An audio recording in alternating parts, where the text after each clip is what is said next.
Waalaikumsalam warahmatullahi wabarakatuh. Dari mana? Dari rumah. Silakan duduk. Terima kasih. Mau duduk di sini apa di sana? Sini aja. Sini ya, silakan. Apakah sudah nyaman saya duduk begini? Bapak ini cara kursinya biar kita. Bapak bisa duduk. Sudah nyaman? Udah.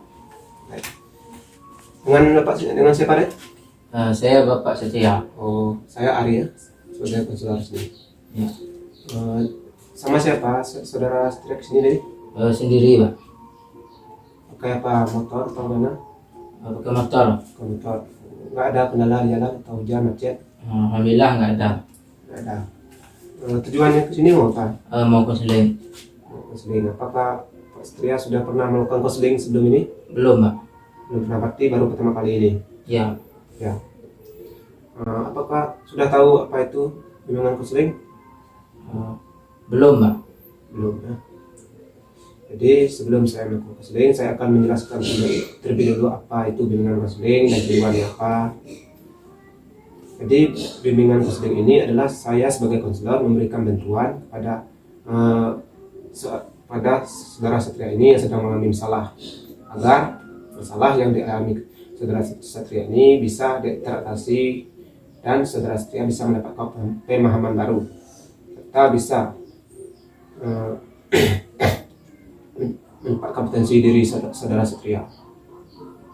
Istilahnya saya ini sebagai konselor memberikan solusi untuk saudara Satria. Ya. Jadi tujuan konseling ini agar masalah yang sedang saudara Satria alami bisa teratasi dan saudara Satria bisa hidup bahagia. Apakah sudah paham? Paham. Selanjutnya, dalam proses konseling ini saya harapkan saudara Satria sebagai klien atau sebagai konselor menyampaikan masalah yang sedang dialami, baik itu masalah berat maupun masalah kecil, secara sukarela. Apakah bersedia? Bersedia. Selanjutnya, saudara Satria saya harapkan untuk aktif dalam proses konseling ini. Apakah Ya. bisa? Bisa Pak. Selanjutnya, dalam proses konseling ini saya sebagai konselor nanti saya akan merahasiakan semua masalah yang diceritakan oleh saudara Satria ini. Dan nanti saya memberikan solusi, apa yang solusi saya berikan, saya harap saudara Satria tidak menceritakan kepada orang lain, hanya kita saja yang tahu. Siap. Hanya yang di ruangan ini saja yang tahu. Ya. Bisa? Bisa. Bisa dipahami. Selanjutnya, ada tujuan konselor. Karena konselor ini yaitu memberikan bantuan, memberikan solusi agar bisa teratasi masalah kliennya. Selanjutnya ada tujuan klien, yang mana klien ini datang pada konselor karena ingin meminta bantuan atau ingin agar masalahnya teratasi. Ya. Selanjutnya, saya lihat dari wajah dan bentuk saudara-saudara ini sedang mengalami banyak masalah. Benar? Ya. Nah, coba saudara Satria ceritakan masalah apa yang sedang dialami agar nanti bisa saya berikan solusi. Masalah yang saya alami yang pertama itu tekanan akademi. Itu dijelaskan Pak? Ya, jelaskan. Tekanan akademi ini yang itu banyaknya tugas di kampus dari dosen, sehingga dengan banyaknya tugas itu membuat saya itu khawatir, menjadi beban bagi saya. Kemudian dengan banyaknya tugas itu kan semakin menumpuk, jadi saya itu banyaknya nilai yang gagal, membuat saya itu tidak nyaman, tidak percaya diri. Kemudian membuat saya stres Pak. Itu menjadi beban berat bagi saya. Kemudian dengan banyaknya tugas itu sebenarnya saya sudah berusaha untuk mengatasinya Pak, tapi mungkin karena saya bebannya terlalu berat, karena sudah tidak percaya diri, jadi karena itulah saya mengalami mungkin tekanan akademi. Kemudian yang kedua, saya itu mengalami tekanan keluarga. Itu dari orang tua saya yang selalu membandingkan saya dengan teman-teman saya atau dengan saudara saya selalu dibanding-bandingkan. Ya, sebenarnya mereka ingin saya yang terbaik, saya pun sebenarnya ingin yang terbaik seperti orang lain. Saya pun sebenarnya sudah berusaha, tapi kan semua orang itu memiliki IQ yang berbeda. Kan tidak mungkin semua orang pintar, semua orang itu memiliki tujuan yang sama, ingin menjadi yang lebih baik. Tapi kan tidak semua tujuan itu bisa disampaikan. Tetapi keluarga saya ini terlalu menekan ke saya, kamu harus begini, misalkan kamu harus begini.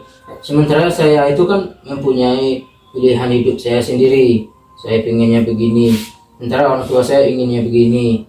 Jadi itu menjadi beban ataupun tekanan mental bagi saya.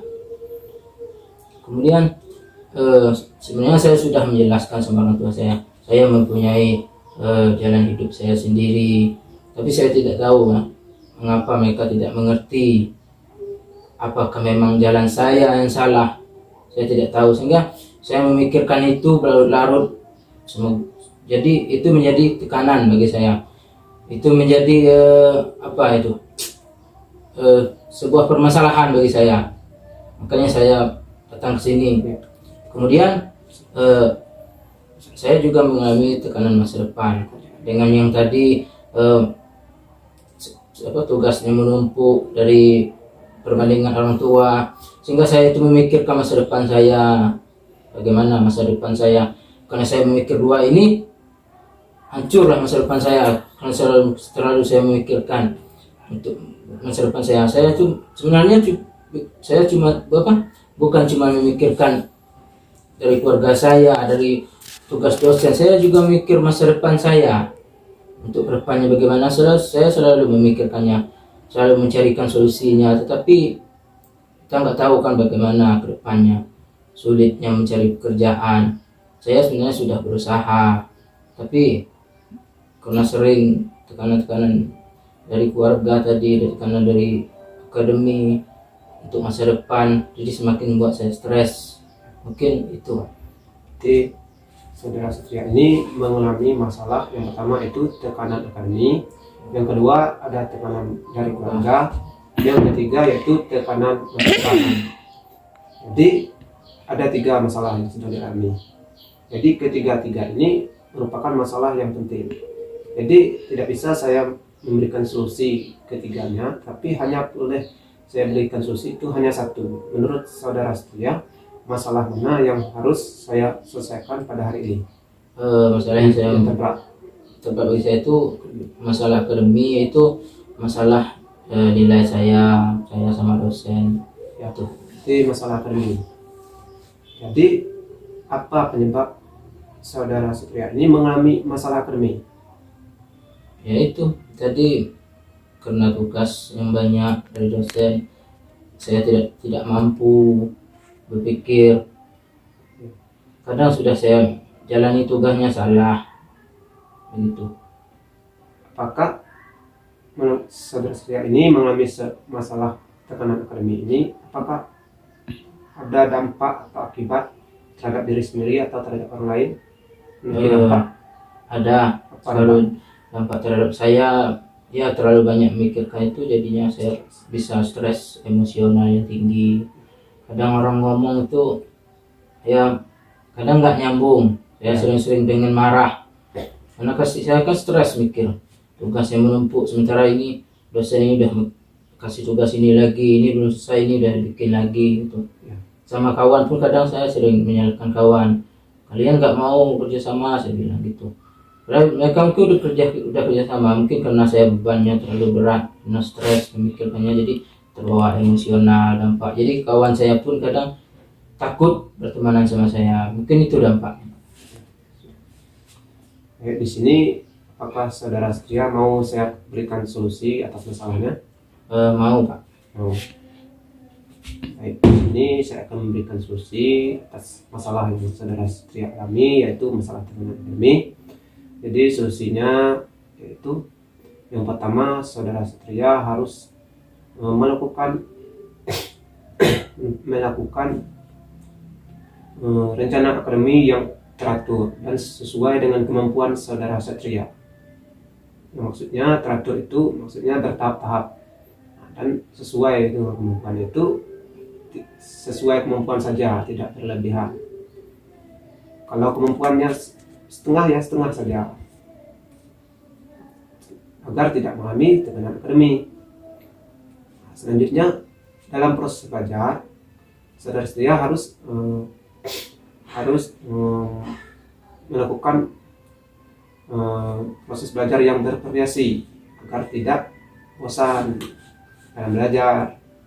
Contoh belajar yang bervariasi, yang mana belajarnya boleh belajar tidak hanya di kampus saja, tapi bisa belajar bersama kawan, belajarnya di tempat wisata atau di rumah juga bisa, agar tidak bosan dan tidak mengalami tekanan akademi. Selanjutnya, saudara Satria harus pandai, harus bisa mengatur waktu. Nah, waktu untuk belajar, untuk bermain, untuk berkumpul bersama teman, harus bisa mengatur waktunya agar tidak mengalami tekanan akademi. Apa bisa dimengerti? Bisa Pak. Selanjutnya, saudara Satria tidak lupa juga untuk mendiskusikan kepada keluarga, baik itu teman, kepada paman, kepada ibu atau kepada siapapun, tentang masalah tekanan akademi ini, agar bisa diberikan solusi, agar masalah ini bisa diberikan solusi, bisa mendapatkan masukan dari orang lain. Dan selanjutnya, saudara Satria saya harapkan jangan lupa berdoa dalam melakukan suatu hal. Contohnya dalam belajar, dalam membuat tugas itu jangan lupa berdoa agar apa yang diinginkan atau apa yang kita lakukan itu bisa berjalan dengan lancar. Bisa dimengerti? Bisa. Bisa. Jadi hanya itu solusi yang saya berikan. Jadi antara solusi itu saya harapkan saudara Satria menerapkan dalam kehidupannya. Ya.